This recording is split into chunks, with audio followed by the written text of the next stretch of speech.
नमस्कार, मैं सुमित सांगवान। अमरीकी अखबार वॉशिंगटन पोस्ट की एक पंक्ति है कि डेमोक्रेसी डाइज इन डार्कनेस, यानी लोकतंत्र की मौत अंधेरे में होती है। लेकिन अमृतकाल की परिस्थितियों में अंधेरे से ज़्यादा ये कार्य खुलेआम दिन में भी हो जाता है। लेकिन भारत के भीतर अदालती फैसले राजनीति को इतना प्रभावित करने की शक्ति तो रखते ही हैं कि उनके आश्रय राजनीतिक परिस्थितियां जो सत्ता के द्वारा ये सोचकर बनाई जाती हैं कि अपने सियासी प्रतिद्वंदियों को यदि खुद नहीं ठिकाने लगा सके तो अदालती फैसलों के जरिए तो लगा ही सकते हैं। यही सोच के जरिए जब भारत के भीतर बीते दिनों जब राहुल गांधी को लेकर परिस्थितियां इस रूप में उत्पन्न हुई कि गुजरात की एक अदालत ने उनको मानहानि के विषय में आईपीसी की धारा 499 और 500 के तहत दोषी करार देते हुए 2 साल की अधिकतम सजा मानहानि के विषय में सुनाई और उनकी लोकसभा सदस्यता 2 साल की सजा मिलते ही रद्द कर दी गई, तो उसके बाद सवाल यही उठ रहा था कि भारत के भीतर लोकतांत्रिक परिस्थितियों के भीतर क्या प्रधानमंत्री और वर्तमान सत्ता प्रतिष्ठान से प्रश्न करने वाला हर व्यक्ति अपने जोखिम पर यह कार्य कर रहा है? क्योंकि जिस प्रकार राहुल गांधी के विषय को लेकर शुरुआत से ही एक बात तो लगातार किसी भी एक संवेदनशील और जागरूक नागरिक के भीतर थी कि जिस विषय की सुनवाई करने का अधिकार संबंधित अदालत को या न्यायाधीश को नहीं है या उनके क्षेत्राधिकार के भीतर वह बातें नहीं आती हैं, वह विषय किस तरह से पहले सुना जाता है, उस पर स्टे लगाया जाता है, कई वर्षों तक उस पर स्टे जारी रहता है और अचानक से बनती बिगड़ती परिस्थितियों में स्टे हटाया जाता है, सुनवाई को तत्काल कराया जाता है और निर्णय सुना दिया जाता है। लेकिन आज का यह फैसला जो राहुल गांधी के संदर्भ में आया, उसके संदर्भ में हमें अमरीकी अखबार की इन पंक्तियों को दोहराने की जरूरत फिर आन पड़ी कि डेमोक्रेसी डाइज इन डार्कनेस, यानी लोकतंत्र की मौत अंधेरे में होती है। लेकिन यदि इसको भारत के वर्तमान परिदृश्य में यदि आज के सुप्रीम कोर्ट के निर्णय के आश्रय देखें तो यह कहा जा सकता है कि यदि लोकतंत्र की मौत रात के अंधेरे में होती है तो उसकी पुनर्स्थापना दिन के उजाले में की जा सकती है। हालांकि भारत के भीतर जैसा हमने कहा, राहुल गांधी की सजा का निर्णय सुबह आया था, यानी लोकतंत्र का जो एक तरह से दुरुपयोग था वो तो दिन में ही हुआ था, लेकिन उसको यदि पुनर्स्थापित किया गया तो दोपहर में कर दिया गया, यानी दिन के उजाले जब दिन का अधिकतम उजाला होता है तो उसको बहाल कर दिया गया। लेकिन बात यहाँ लोकतंत्र की नहीं, बात तो उन टिप्पणियों की है जिसको लेकर चर्चा होनी चाहिए। क्योंकि भारत के भीतर निचली अदालतों का जो पूरा एक न्यायिक ढांचा है, उस ढांचे को लेकर बीते कई महीनों से या यूं कहें जब से सुप्रीम कोर्ट की बागडोर मुख्य न्यायाधीश DY चंद्रचूड़ के हाथों में आई, तो उनका सबसे ज्यादा ध्यान इस बात को लेकर रहा कि निचली अदालतें जो न्यायिक व्यवस्था भारत के भीतर तमाम कानूनी प्रावधानों के जरिए संचालित की जाती है, निचली अदालतें उन संचालनों का खुलेआम उल्लंघन करती हुई दिखाई दे रही थीं। और इसको लेकर आज जो राहुल गांधी का फैसला आया जिसमें उनकी दोष सिद्धि पर सुप्रीम कोर्ट ने रोक लगा दी, जिसका अर्थ यह हुआ कि राहुल गांधी को जिस अपमानजनक तरीके से संसद से बर्खास्त किया गया, और बर्खास्त ही नहीं बल्कि उनका घर भी उनसे छीन लिया गया, इन परिस्थितियों को अब कहीं ना कहीं वर्तमान सत्ता प्रतिष्ठान और लोकसभा के वर्तमान अध्यक्ष जो संसद के भीतर गतिरोध समाप्त करने में पूरी तरह से विफल रहे, उनको अपनी उन परिस्थितियों को अब 360 डिग्री वापस घुमाना होगा, जहां उन्हें अपने उस आदेश को भी रद्द करना होगा जिसमें यह कहा गया था कि चूंकि राहुल गांधी को 2 वर्ष की सजा सुनाई गई है, अतः उन्हें लोकसभा की सदस्यता जो केरल की वायनाड सीट के आश्रय राहुल गांधी को प्राप्त है वो रद्द की जाती है। लेकिन हम टिप्पणियों पे आना चाहेंगे, क्योंकि जिस गुजरात हाई कोर्ट के 18% निर्णयों को बीते कुछ समय में सुप्रीम कोर्ट में पलट दिया गया, यह जानते समझते हुए कि हाई कोर्ट की भी भारत के भीतर और राज्य के भीतर एक महत्वपूर्ण भूमिका रहती है, यह बहुत कुछ दिखलाता है कि गुजरात के भीतर की न्यायिक व्यवस्था जो आज जस्टिस गवई की टिप्पणियों में भी दिखाई पड़ती है, उसको लेकर अब यदि बात नहीं की गई और अब यह अदालत की अवमानना का विषय इसलिए भी नहीं रह जाता क्योंकि जो टिप्पणियां आज हुई वह भारत के किसी नागरिक के द्वारा या भारत के किसी टिप्पणीकार के द्वारा नहीं की जा रही हैं, बल्कि सर्वोच्च न्यायालय के एक न्यायाधीश के द्वारा कही जा रही हैं। राहुल गांधी के विषय की सुनवाई कर रही 3 सदस्यीय पीठ की अध्यक्षता कर रहे जस्टिस गवई की टिप्पणियों को जब हम आपके सामने स्क्रीन पर रख रहे हैं, तो उन टिप्पणियों को जब आप सुनेंगे तो आपको समझ में आएगा कि भारत के भीतर यदि न्यायिक व्यवस्था के लिए कहा जाता है कि यदि कार्यपालिका लोगों की मांग को अनसुना करती है और विधायिका भी उसी दिशा में बढ़ चलती है, तो न्यायिक व्यवस्था तो जनता के लिए है। लेकिन आज जस्टिस गवई की टिप्पणियां न्यायिक व्यवस्था की उस स्थिति को भी बयां करती है कि न्यायिक व्यवस्था का दुरुपयोग भी किस प्रकार लोग करते हैं। जस्टिस गवई अपने निर्णय में इस बात का उल्लेख करते हैं कि no doubt that utterances not in good taste person in public life expected to exercise caution while making public speeches। यानी जस्टिस गवई ने यह तो स्वीकार किया कि राहुल गांधी को जिस टिप्पणी के लिए दोषी करार दिया गया वह टिप्पणी एक स्वस्थ वातावरण में अनुकूल नहीं है और इसको लेकर किसी भी सार्वजनिक क्षेत्र में कार्यरत व्यक्ति को अपनी भाषा शैली पर सावधान होना चाहिए। यह बात तो एक तरह से कोई भी इसको नजरअंदाज नहीं कर सकता कि टिप्पणी को लेकर हर किसी का अपना अपना विवेक था। लेकिन उसके आगे को जब हम बढ़ते हैं तो उसके आगे की बात न्यायिक व्यवस्था की एक नई परिस्थितियों को उजागर करती है कि ramifications are wide. Not only petitioners' right to continue in public life affected, but also that of electorates who have elected him. Taking into consideration these and that no reason has been given by trial judge for imposing maximum sentence, order of conviction needs to be stayed pending final adjudication। यानी कि गुजरात की निचली अदालत के trial जज के एक निर्णय ने सिर्फ राहुल गांधी के जीवन को प्रभावित नहीं किया, बल्कि अपने निर्णय के जरिए उन्होंने केरल की वायनाड लोकसभा क्षेत्र के लोगों की महत्वाकांक्षाएं, आकांक्षाएं और अपने सांसद के जरिए जो उम्मीदें वो भारत की सबसे बड़ी पंचायत लोकसभा में रखते हैं, उसको भी ट्रायल जज ने अनदेखा करते हुए उसकी भी एक तरह से उसे नुकसान पहुंचाया। यानी कि एक सांसद का जीवन सिर्फ एक सांसद का जीवन नहीं है, उसका जीवन उसके प्रत्येक मतदाताओं को और उसके मत क्षेत्र के प्रत्येक व्यक्ति से जुड़ जाता है। जिस बात को लेकर तमाम लोग खिल्ली उड़ाया करते थे कि राहुल गांधी का यदि उनको संसद से बर्खास्त कर दिया गया तो इससे जनता को क्या फर्क पड़ता है, तो आज जस्टिस गवई ने इस बात को भी एक तरह से स्थापित कर दिया कि फर्क पड़ता है। हर कोई चाहता है कि उसकी अभिव्यक्ति उसके सांसद के जरिए देश के राष्ट्रीय पटल पे होनी चाहिए। और उसके बाद जस्टिस गवई ने इस बात का उल्लेख किया कि चूंकि ट्रायल जज ने इस बात का कोई उल्लेख नहीं दिया और ना ही कोई कारण सुझाए कि क्यों वो सबसे ज्यादा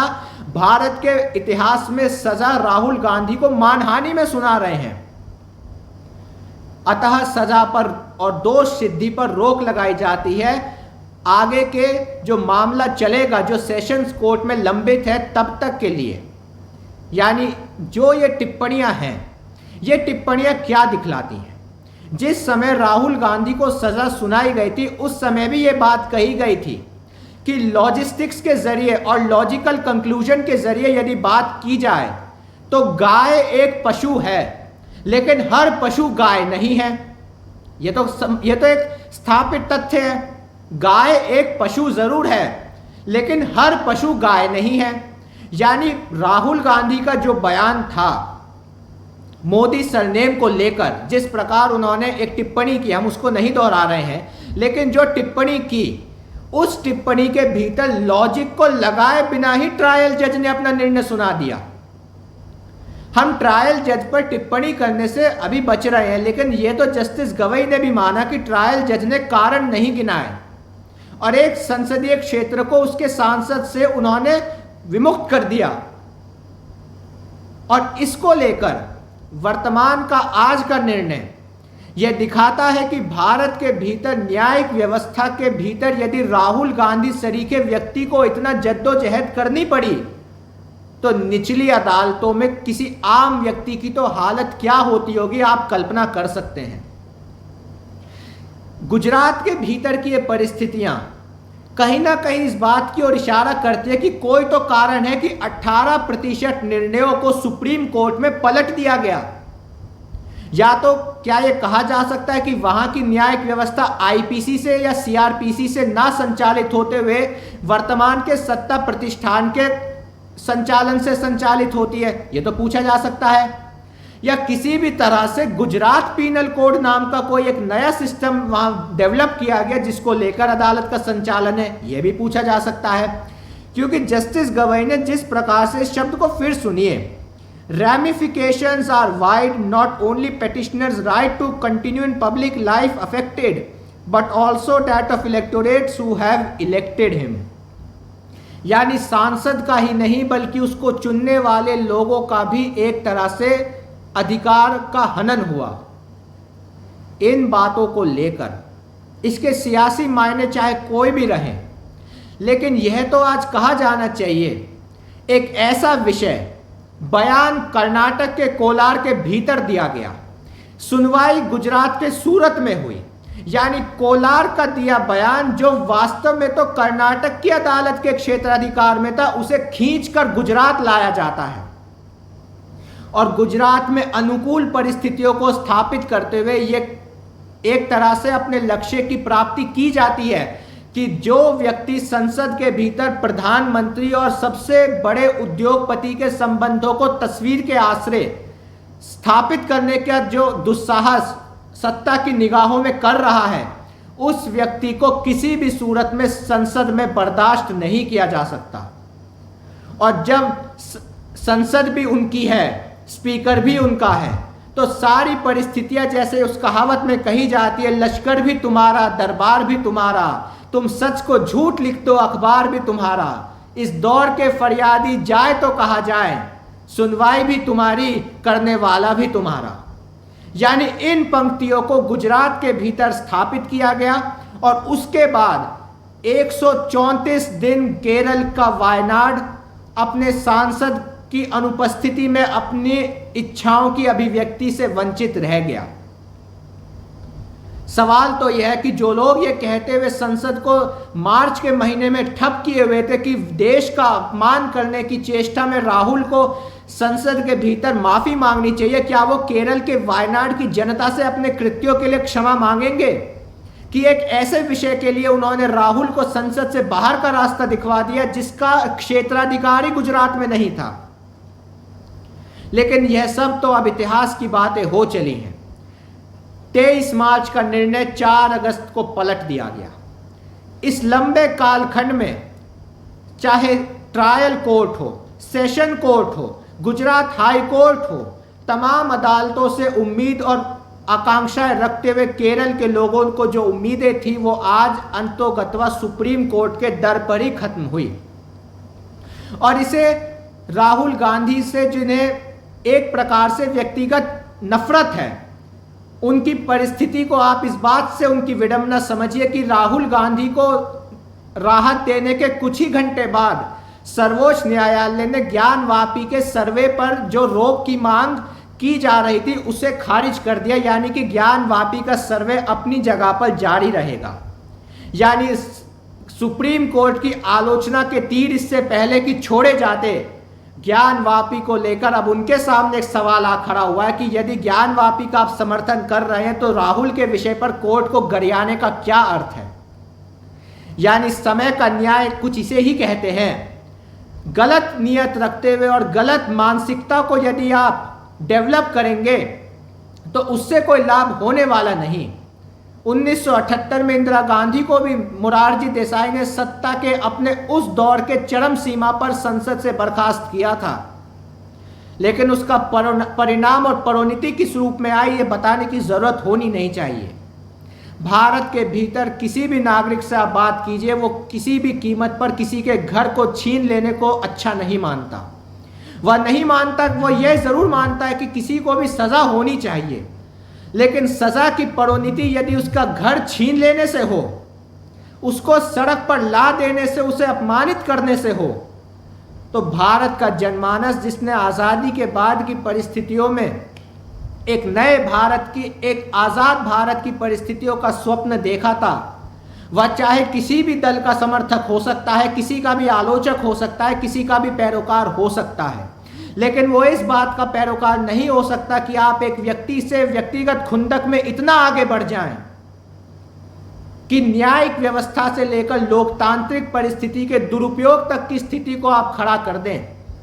आज के इस निर्णय का स्वागत तो किया ही जाना चाहिए, लेकिन एक आत्मचिंतन करने की जरूरत हर उस व्यक्ति को है जो समर्थन में इतना अंधा हो जाता है और अपने आलोचनाओं को सहन ना कर पाने में इतना आगे बढ़ जाता है कि उसे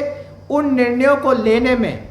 आखिर अपनी बात को जब हम आज समाप्त करते तो ये पूछा जाना चाहिए 134 दिन में कौन से व्यक्तिगत अहम को संतुष्टि प्राप्त हुई। इन 134 दिनों में क्या ऐसी बात हो गई जो आप प्राप्त करना चाहते थे और इन 134 दिन में आपको प्राप्त हो गई। ये आपको जो हम कह रहे हैं, ये दर्शकों पे मैं छोड़ रहा हूं, मैं किसके लिए ये आपको से मैं उसे संबोधित कर रहा हूं, लेकिन पूछना ही चाह रहा हूं 134 दिन ये पूरा कृत्य रचकर आपने कुछ पाया या खोया, ये तो आप जानते हैं, लेकिन इस देश के भीतर अब इन परिस्थितियों के भीतर जस्टिस गवई की टिप्पणियों ने आज ये बात को स्थापित कर दिया कि गलत